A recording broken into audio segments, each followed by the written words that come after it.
To be honest, my parents, who were both entrepreneurs, just really wanted me to be a lawyer. I can remember, like it was yesterday, someone asking me, like, what is it you want to do when you grow up? And I'm basically replying at 12 years old, I want to be a lawyer.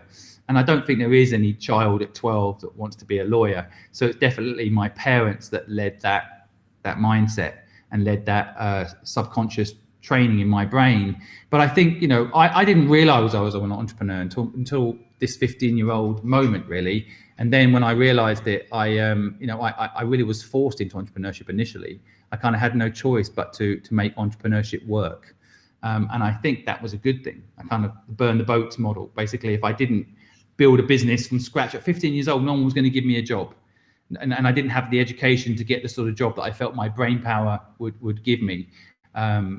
So I basically had to build a business, and I had to build a business with no money, and I had to build a business with no network, and I had to build a business with no family help.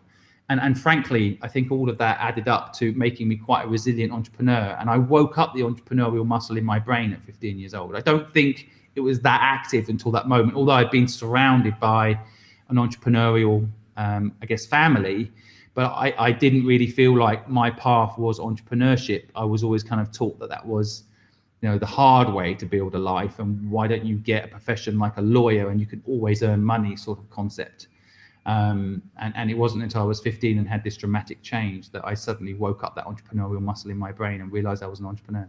I think I've figured out in the last few years that luck is actually the secret to being successful in business, which I can quickly explain does link to risk. But when I wrote a book about my successes, how I went to Hong Kong in 1997 and set up a business and did well and all these things. It started off like many entrepreneurial books do, about how brilliant I am, and how you make your own luck, right? Which I do believe is true. But there was also elements that are just pure luck. And so, I broke down luck into these kind of two categories. There is the random luck, and then the luck you can influence.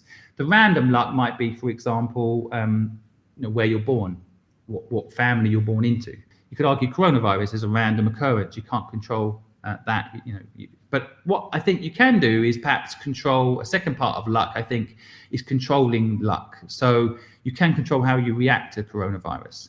And what I discovered in my process is that when I analyzed actually how I really made it and tried to be really, really honest about it and move away from this I'm brilliant kind of mindset that a lot of entrepreneurs have, to like what actually happened. And then I realized that luck is broken down into three things. If you want to influence luck, I've discovered these are the three elements. The number one element is what you just mentioned, risk.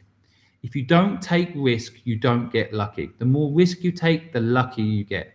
But the other two elements outside of taking a lot of risk is you've got to be persistent and you've got to know your destination. And if you have those three things, risk, your destination, and persistence, you dramatically increases your chance of luck and therefore increase your chances of success. In my podcast, I always ask the question, what is success for you as an entrepreneur?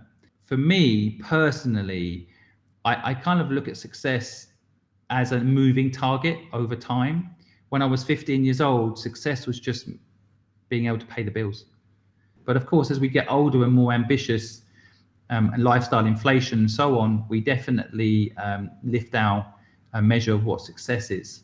And so to me, success is freedom. Freedom that on a Monday at 1:30 in London time, I can jump on a podcast with you, give my time, talk to you, share with your audience some knowledge.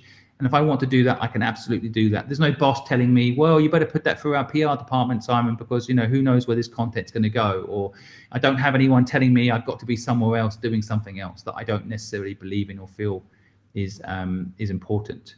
So freedom is my measure of success. And that's the single most important thing to me.